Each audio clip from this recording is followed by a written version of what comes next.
Oscar Bevis for IFL TV in association with MTK Global here at the Brentwood Centre today for a little Saturday night fight night. MTK fight night, I'm joined by the Haxell man, Bradley Haxell. First things first, how are you? All good, mate, you? Very well. First interview of the night. You're meant to be fighting tonight as well. You just told me off camera that a little bit of an illness lasted about 2 weeks, so that's the reason you're not fighting tonight. But yeah, frustrating. Yeah, I was training hard in camp. Camp was going really well. I was flying in camp with Mickey Gent. Camp was going lovely. Like I say, got ill and had to pull out. Is the right thing to do. If you're not 100%, you shouldn't be fighting, no matter who you're fighting. So it was just the right thing to do with the team. But now it's all good. I'm back ticking over and getting ready for a new date. I mean, how important is it that you did pull out? Because we've seen fighters who fight not there 100%, and you know, an example that pops into my head is Jordan Gill.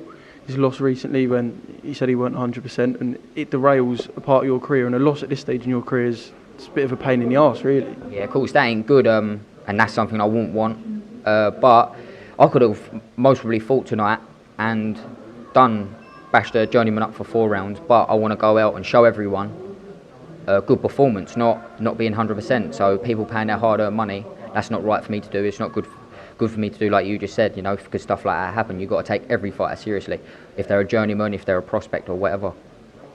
And a weight change as well for yourself, was that meant to come into play tonight, or was that something that you've since thought about and going to take into your next fight? Or tonight was you meant to be a super feather?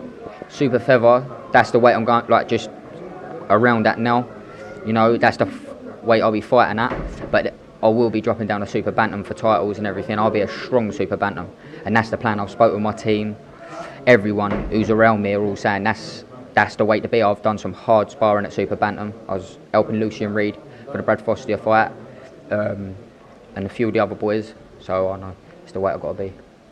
And if you're a big super bantam, I mean, what advantages? It's pretty clear what advantages that can give you. But do you feel like that suits you as a fighter?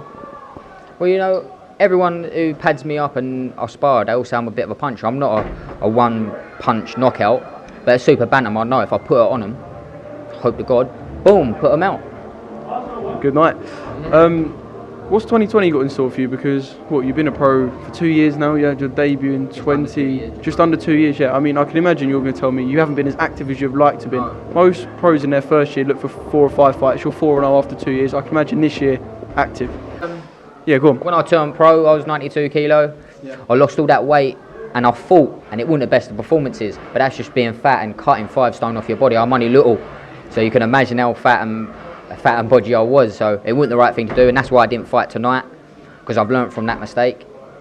And what was the question you even asked? 2020. Oh, 2020, yeah, it's a busy year. I want to be out.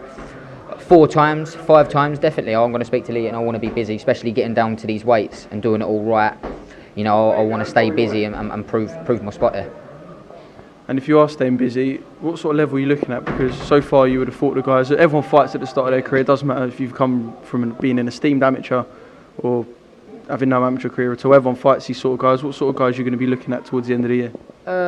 Maybe even like a title eliminator or something? Yeah, something like that. I said to Leon said to me, if I get down to the right weight, because obviously I've been fighting at the heavy weights from losing all that weight, and I'm just programming the body, you know, like just getting it all ready, getting it all right. But I will be going down and hopefully, like you say, like a Southern Area title eliminator, pushing on for a Southern Area, 100%. Right, just finally, let's talk about tonight. Big show headlined by Danny Dignam, Alfredo Mealy for the WBO European. What sort of guys are you here supporting tonight? What sort of, couple of your friends, James Hawley, I know? James Hawley, yeah. Good friends with James Hawley, all the best to him, and Josh. Josh seems a nice fella. Met Josh and that, so yeah, all the best, may the best man win. Martin Madonna is out tonight as well, former training partner, so all the best to him as well. Yeah, just all the boys, it's a good show. It's a good show done by Lee and an MTK, so it's good to come and watch, you know, and get the feeling. And when I watch, it buzzes me and wants me to get out there, so. When are you getting out there, by the way? What is the date? I spoke to Lee and he said 22nd or 23rd of May, so I'm just waiting for that to be confirmed, so. All right, Brad, thank you very much for speaking to IFL TV. With a little jump in the middle. Yeah, but come on, you've got to cut that out, brother. Come on. No, thanks, mate. And, thank you very much, mate. Yeah, I'm sure we'll catch up May Fight Week. Yeah, thank you. I'll be back real soon. Thank you to all my sponsors for staying loyal. And 23rd or the 22nd, you see the Axeman.